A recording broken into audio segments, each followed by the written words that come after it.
What's going on, everyone? So yesterday, the San Antonio Spurs had waived Khem Birch, who he is better known for his time in Toronto, right? He has played for Orlando and Toronto, but Toronto, he was really solid for them, and he actually had some pretty nice seasons. This is a guy that is still 31 years old, so he's still young, could have an impact. He's 6'9", he's a little undersized. He is more of a small ball center. A hustle guy, a guy that, can go and put the ball in the hoop a little bit. He's not a guy that's really going to stand out heavily, but he would just be a nice little hustle guy in the right team in the right situation. And some team is probably going to give him a chance and bring him up, right? And actually have him play a role. He's had some nice moments for Toronto, some nice moments in Orlando. But like when you look at him, he's not without his flaws, right? Three-point shooting is basically non-existent. The guy doesn't really take three-point shots, period, so he's not really a guy that can stretch the floor. He, again, is basically everything at the rim. But when he is at the rim, he is a career 52% shooter on basically 4 attempts. He is a limited minute type guy, right? The most minutes he's ever played was with the Toronto Raptors in 2020-2021, in which he played 30 minutes per game in 19 games. This was after the Orlando, when he went from Orlando to Toronto, and he played a pretty significant role, and he had the best production that he had had. He also played the most minutes he ever had. So that is a good kind of basis because it's per 30 minutes, and it kind of gives us an idea. He started in 17 of those games. He shot in that season 55.6% from the field on 9 attempts. He also did shoot occasionally a 3. He averaged 1.5 attempts, but he only shot 29%. He did average just under a slight hair of 12 points, 8 rebounds, 2 assists, 1 steal, and 1.5 blocks. So this is a guy that, if given the opportunity, given the minutes, and given the role, he can be a legit two-way player. He's actually a pretty solid rebounder. He's good at positioning himself. He's high energy, right? And he's a guy that I think could make an impact. Question is this a guy that the Lakers should potentially risk a roster spot? Lakers still have one open roster spot. Do you bring in, Khem and allow him to have an opportunity and see what he provides? Now, look, the Lakers definitely need a more sizable center. Like, this doesn't answer the Joel Embiid, the Jokic issue. It's not what this is at all. But what this would give the Lakers is that high energy guy that could come in, play spot minutes, and kind of be your Wenyen Gabriel replacement. Maybe like your Tristan Thompson replacement. A guy that's going to play hard, get after it, is okay with whatever minutes is going to get, going to be a player guy, going to be a role guy, right? Give you just that extra depth off the bench. To me, it'd be one of those things. It's a low risk, high reward type move, right? You bring him in. If he has an impact, great. Now he's a guy that, you could have for the rest of the season, and you could really, try to work him in spots. Worst case scenario, he's just a guy that you sign to a non-guaranteed deal. It didn't work out, and you just waive him and let him go. He's got some good weight behind him, 233 for a 6'9" guy. It's pretty solid, right? He doesn't give you what you need from a shooting standpoint, but he gives you another smaller version of what we're seeing from Jackson Hayes, right? That floor running pressure big that can operate in the pick and roll, just be high energy, play hard, and you can play in spots, right? He's a guy that, you could put him alongside Anthony Davis, put him alongside, a Christian Wood.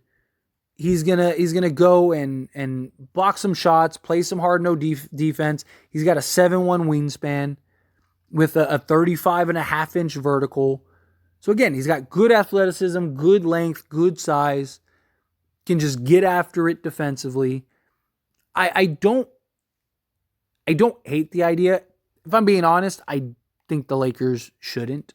I think you just wait and be patient, right? I think he's a guy that is not, like, he's not a great selling point, but a lot of people really liked what Wenyen Gabriel provided and offered in spots. And he actually is for his career, he's 100 and, we'll round it up slightly because he's 110.9. So he's 111 defensive rating, which league average is around 115. Last season, again, he only played 20 games for Toronto. He was around league average.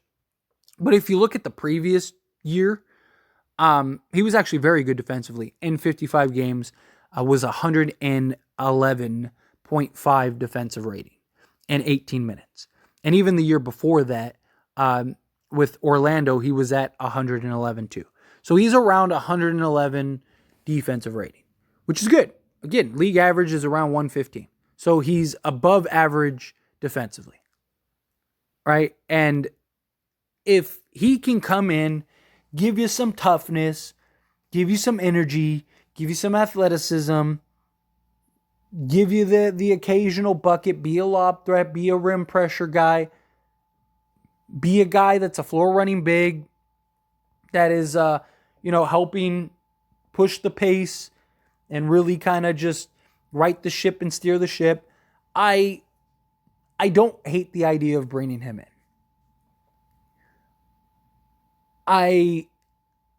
To me, if the Lakers were to bring him in, it's to me, it'd be more of like a placeholder, right? You bring him in just to kind of fill a role, fill a need for right now. But even then, because what are the other options really, right? You're looking at you're looking at like a Dwight Howard, which I don't think makes sense for the Lakers. I know a lot of people are on the Dwight Howard bandwagon. He's not the guy he once was, right? He's I feel like we're living in 2020 with him.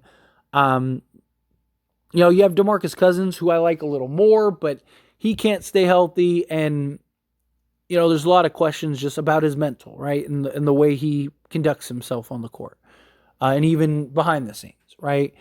Is that something that you want? Although he has familiarity with the Lakers, as does Dwight Howard.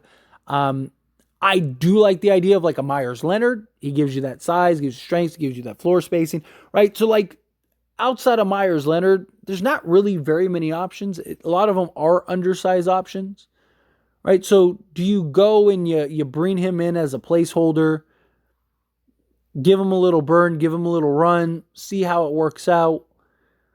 Maybe he's a salary filler for a trade later on down the road. Maybe he's a guy that you end up just waiving and signing somebody if they get bought out or whatever.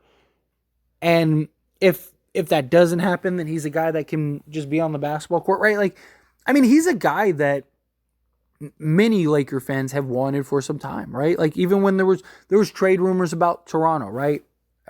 With Taylor Horton-Tucker, because Toronto was trying actively to trade for THT. They really liked THT for a while. There was even that 3-team deal with the Lakers, the Knicks, and the Raptors. And Taylor Horton-Tucker would have went to Toronto in that deal. And many people were screaming, you got to get Khem, right? You got to make sure he's a part of the deal as, an add-on or filler for whatever you're getting, right?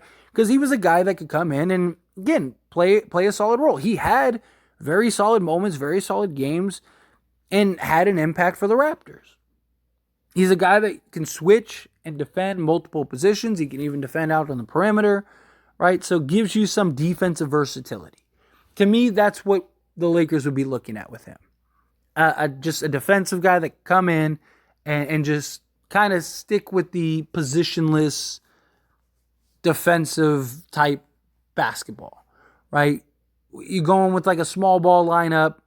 He's a guy that can get after it on the rebounds, gonna play hard, sacrifice his body, die for loose balls, right? You could use another big man on your roster, it wouldn't hurt, right? Because Wood, he's probably not best at the 5, right? And so, at least Khem Birch, he's played the center his entire career, So he's more comfortable. He's more familiar.